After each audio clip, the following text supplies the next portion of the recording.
Hi, this is Chris German from The Apartment Dealer. Welcome back to The Apartment Dealer Show. This is where we bring you the information, the resources, the network of professionals that will assist you as you build your financial legacy through multifamily investments. We're starting a new segment series here.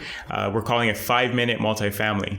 Over the next coming weeks, we're going to break down for you in 5 minutes or less the major facets of underwriting and understanding a multifamily investment. The idea being in 5 minutes or less, you'll have the information needed so that you can underwrite your next investment. Now, what qualifies me to teach in this arena? Well, I've been selling multifamily properties now for over 14 years. Total buildings is something like more than 300 multifamily properties. And these are not duplexes and triplexes. My team and I specialize in buildings that are 5 to about 50 units in size. And I'm also a landlord myself. We own, my wife and I, and other buildings with partners, multiple locations. I know what it's like to manage, to show up, to rent vacant units, to go through renovations. I understand both sides of the coin, and we're looking to share this information with you. So let's dive in. Hi everyone, this is Deepen from The Apartment Dealer, and today we're going to be talking about GRM, or Gross Rent Multiplier. As Chris has mentioned in one of his earlier videos, the GRM is a metric, one of the metrics used to measure or valuate a property's price. The GRM is very closely tied to the cap rate, but I'll go ahead and explain all this out in the video. As I had mentioned earlier, gross rent multiplier. What that essentially means is how many years does it take to recoup your investment? So, for example, if you were to purchase a property for $1 million, and the gross annual rents are $100,000 on the property, you would then take the purchase price of $1 million, divide that by the $100,000 annual rents that are collected, and you would get 10. 10 is your GRM, or in other words, how many years it will take you to recoup your investment.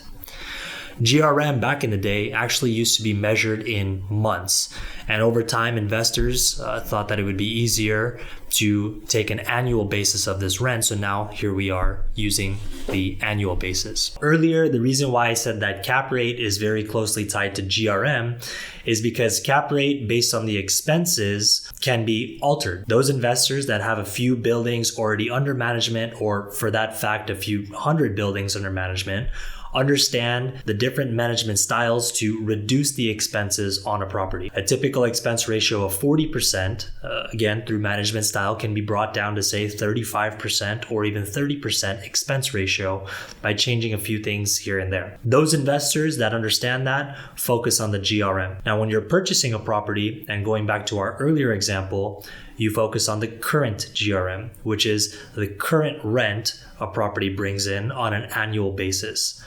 So our earlier example showcased 10 as the GRM, or 10 years to recoup your investment. There's also a metric that is called Proforma GRM. Proforma needs to be taken into account because over the time that the property is held, you as an investor will increase rents. Therefore, bringing down the years it will take to recoup your investment. Proforma GRM is calculated based on, again, future rents. So let's say the $100,000 in rents that the property collects today, in a year or so, you plan to raise those rents by $10,000, now making that $110,000. You then take the purchase price of $1 million, divide that by $110,000, and you get a Proforma GRM of 9.09. Essentially, less years to recoup your investment. And that sums up what a GRM is.